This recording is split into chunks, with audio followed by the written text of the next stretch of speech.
Good morning to all of you. Welcome to GK facts current में। जैसे कि मैंने आपसे वादा किया है कि हम जो है डेली आपको जीके जीएस और करंट अफेयर के क्वेश्चन देंगे। तो डेली जो है मैं आपको 15 क्वेश्चनों को कराता हूं जो कि जीके जीएस और करंट अफेयर के होते हैं, ठीक है।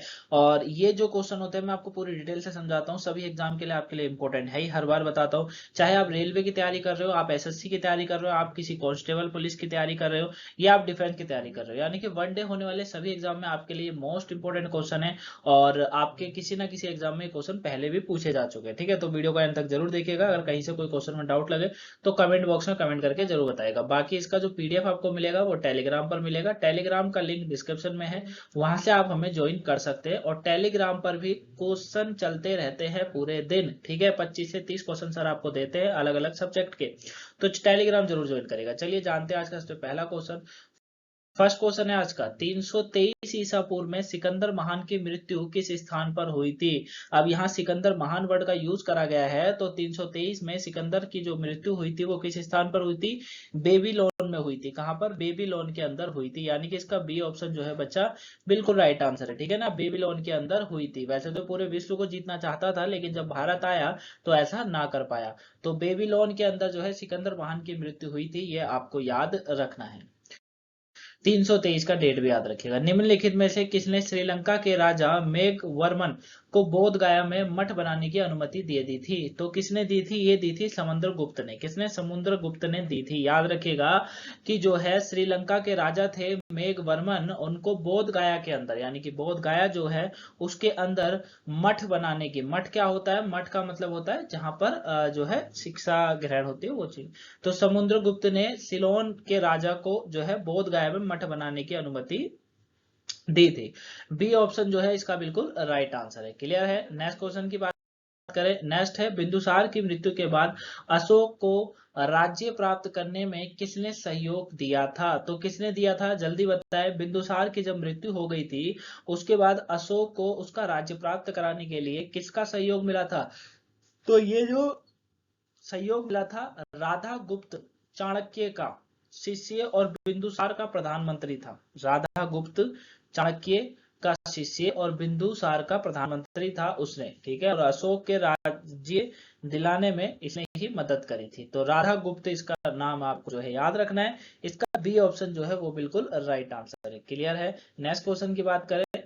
नेक्स्ट क्वेश्चन है, निम्नलिखित में कौन सा महाजनपद उत्तर पथ और दक्षिण पथ के बीच संगम का कार्य करता था। कौन सा करता था जल्दी बताओ। तो कौन सा ऐसा महाजनपद था जो कि उत्तर पथ और दक्षिण पथ वाला जो इलाका था उसके बीच में संगम का कार्य करता था, मिलाने का कार्य करता था, जोड़ने का कार्य करता था। ये करता था सूरसेन। कौन? सूरसेन, यानी कि बी ऑप्शन बिल्कुल राइट आंसर, ठीक है। सूरसेन ही संगम का कार्य कर जाता था। किसके बीच में? महाजनपद उत्तर पथ और दक्षिण पथ के बीच में। याद रहेगा। चलिए याद रखिएगा, इंपॉर्टेंट है। और उत्तर प्रदेश में था, मतलब देखिए सूरसेन महाजनपद जो था वो वर्तमान में पश्चिमी उत्तर प्रदेश में था, और जिसकी राजधानी अगर इसकी बात करें तो मथुरा थी उस समय, ठीक है। चलिए नेक्स्ट क्वेश्चन की बात करें।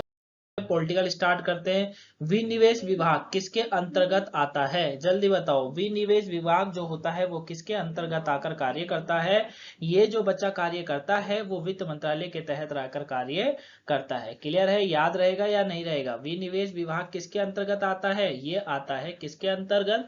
वित्त मंत्रालय के अंतर्गत आता है, ठीक है। अब 10 दिसंबर 1999 की ये बात है कि जब एक अलग ही विभाग के रूप में की गई थी। किसकी स्थापना? विनिवेश विभाग की स्थापना। याद रखिएगा, विनिवेश विभाग की स्थापना जो है 10 दिसंबर 1999 यानी कि 1999, जब कारगिल का युद्ध हो रहा था। अरे पता है या नहीं पता है? कारगिल का युद्ध जानते हो नहीं जानते हो? इसके ठीक इस साल किस कोई आप में से जन्म भी लिया होगा, किसी को इसके एक साल ठीक बाद में लिया होगा। तो 1999 को एक अलग विभाग के रूप में देखा गया था। किसको? विनिवेश विभाग को। और यह वित्त मंत्रालय के अंतर्गत आता है, ठीक है। चलिए नेक्स्ट क्वेश्चन की बात करें। निम्नलिखित में से कौन सा राष्ट्रीय कृषि बीमा योजना में बीमा की इकाई है? कौन सी है? यह है ग्राम पंचायत। ग्राम पंचायत यानी कि बी बिल्कुल राइट आंसर है। ग्राम पंचायत जो है बच्चा, राष्ट्रीय कृषि बीमा योजना जानते हो 1999 से लेकर 2000 में शुरू करी गई थी, है ना। कारगिल वाले से लेकर कारगिल खत्म तक की बात कर सकते हो। तो 1999 2000 में शुरू की गई थी। इसका निम्न उद्देश्य की अगर बात करें तो इसका जो उद्देश्य है वो है प्राकृतिक आपदा, कीटों आदि द्वारा बर्बाद फसलों वाले किसानों को बीमा का लाभ देना था।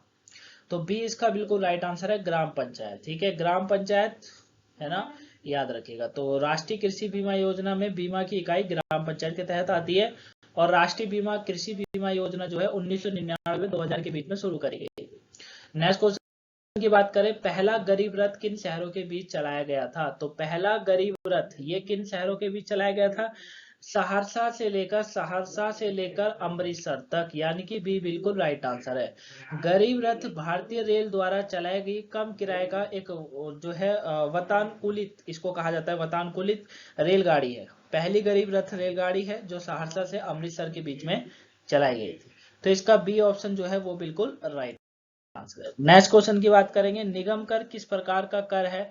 बताइए, निगम कर किस प्रकार का कर है? तो निगम कर जो होता है ये प्रत्यक्ष कर होता है। ठीक है, क्या कहते हैं इसको? प्रत्यक्ष कर के रूप में इसको जाना जाता है। अब निगम कर एक प्रकार का प्रत्यक्ष कर तो है ही, लेकिन प्रत्यक्ष कर वो होता है जो सीधे जनता द्वारा चुकाया जाता है।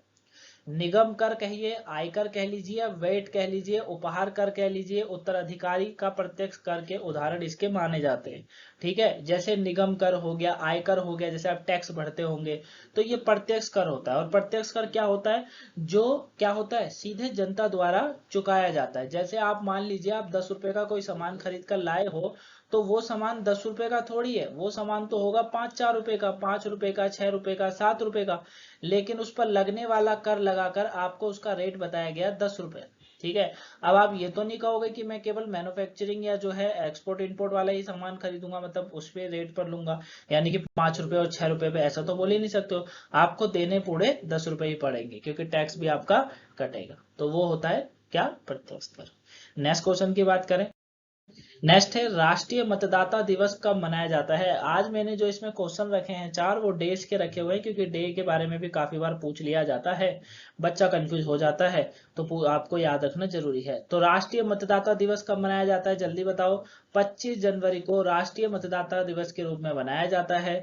हर साल 25 तारीख को, 25 जनवरी को जो है राष्ट्रीय मतदाता दिवस मनाया जाता है। ठीक है, नेक्स्ट क्वेश्चन है, विश्व हिंदी दिवस कब मनाया जाता है? विश्व हिंदी दिवस 14 सितंबर को मनाया जाता है, यानी कि बी बिल्कुल राइट आंसर। ठीक है, विश्व हिंदी दिवस 14 सितंबर को मनाया जाता है। और विश्व हिंदी सप्ताह 14 सितंबर से 20 सितंबर तक मनाया जाता है। दोनों याद रखिएगा, बहुत इंपॉर्टेंट है। विश्व हिंदी दिवस जो है 14 सितंबर, लेकिन विश्व क्या कहते हैं, हिंदी सप्ताह दिवस यानी कि वीक डे, तो वो मनाया जाता है 20 तक। 14 से स्टार्ट होता है, 20 तक मनाया जाता है। क्लियर हो गया, याद रहेगा। चलिए नेक्स्ट की बात करें, राष्ट्रीय गणित दिवस कब मनाया जाता है? तो राष्ट्रीय गणित दिवस 22 दिसंबर को मनाया जाता है। कब मनाया जाता है? 22 दिसंबर को मनाया जाता है। तो राष्ट्रीय गणित दिवस 22 दिसंबर को मनाया जाता है। ये प्रसिद्ध गणित जो श्रीनिवास रामानुजन के जन्मदिन के अवसर पर बनाया जाता है। ठीक है ना, प्रसिद्ध गणितज्ञ थे जिनका नाम था श्रीनिवास रामानुजन, के जन्मदिन पर मनाया जाता है 22 दिसंबर को। क्लियर है, याद रहेगा। तो राष्ट्रीय गणित दिवस जो है 22 दिसंबर को मनाया जाता है। नेक्स्ट क्वेश्चन है, भारत में झंडा दिवस कब मनाया जाता है? तो झंडा दिवस जो भारत के अंदर मनाया जाता है 7 दिसंबर को मनाया जाता है। कब मनाया जाता है? 7 दिसंबर को मनाया जाता है। ठीक है, याद रहेगा। क्या भारत में जो झंडा दिवस होता है, यानी कि हमारा फ्लैग डे जो मनाते हैं हम लोग, वो 7 दिसंबर को मनाते हैं। ठीक है, काफी बार क्वेश्चन एग्जाम में देख लिया जाता है। चलिए अफेयर की बात करते हैं, तो हाल ही में किसे महात्मा गांधी अंतरराष्ट्रीय शांति पुरस्कार से सम्मानित किया गया है? डॉक्टर आलोक सक्सेना को। किसको? डॉक्टर आलोक सक्सेना जो है, जो कि अखिल भारतीय कांग्रेस सामाजिक संगठन के द्वारा जो है ये महात्मा गांधी साहित्य ये पुरस्कार दिया जाता है। और आलोक जो है ना, आलोक जो है ये अंतरराष्ट्रीय शांति पुरस्कार से इन्हें सम्मानित करा गया है। ठीक है, याद रखिएगा। तो महात्मा गांधी अंतरराष्ट्रीय शांति पुरस्कार किसको दिया जा रहा है? आलोक सक्सेना को दिया जाएगा, दिया गया है। नेक्स्ट है, किस राज्य के 3 जिलों को जल संरक्षण व ग्राम सभा द्वारा हर घर नल प्रमाणित करने के लिए राष्ट्रीय सम्मान मिला है? किसको मिला है? ये हरियाणा की सरकार को मिला है, हरियाणा राज्य को मिला है। क्लियर है? नई दिल्ली का जो विज्ञान भवन है ना, उसमें जो है केंद्रीय जल शक्ति मंत्रालय की ओर से राष्ट्रपति महात्मा गांधी जयंती के उपलक्ष्य में बताया जा रहा है, आयोजित एक कार्यक्रम हुआ था जिसमें हरियाणा राज्य के 3 जिला है, जिसमें एक है सिरसा, के अलावा है फतेहाबाद और उसके बाद है पंचकुला। पंचकुला को जल संरक्षण व ग्राम सभा द्वारा हर घर नल प्रमाणित करने के बेहतरीन कार्य करने के लिए ये सम्मान से सम्मानित करा गया है। क्लियर हो गया? चलिए नेक्स्ट की बात करें। आज का लास्ट क्वेश्चन है, गुजरात में चल रहे 36वां राष्ट्रीय खेलों में 10,000 मीटर दौड़ में किस महिला खिलाड़ी ने स्वर्ण पदक जीता था? किसने जीता था? सीमा जो है उनके द्वारा जीता गया था, ये आपको याद रखना है। 33 मिनट 8 सेकंड की दौड़ में सीमा ने पहला स्थान हासिल करा था। ठीक है, तो ये थे आज के 10 क्वेश्चन। थोड़ी वीडियो लेट हो गई, उसके लिए क्षमा करिएगा, लेकिन अगर आपको वीडियो पसंद आई हो तो वीडियो को लाइक सब्सक्राइब शेयर जरूर करिएगा, और कोई सी वीडियो अभी तक नहीं देखी हो जरूर देखिएगा।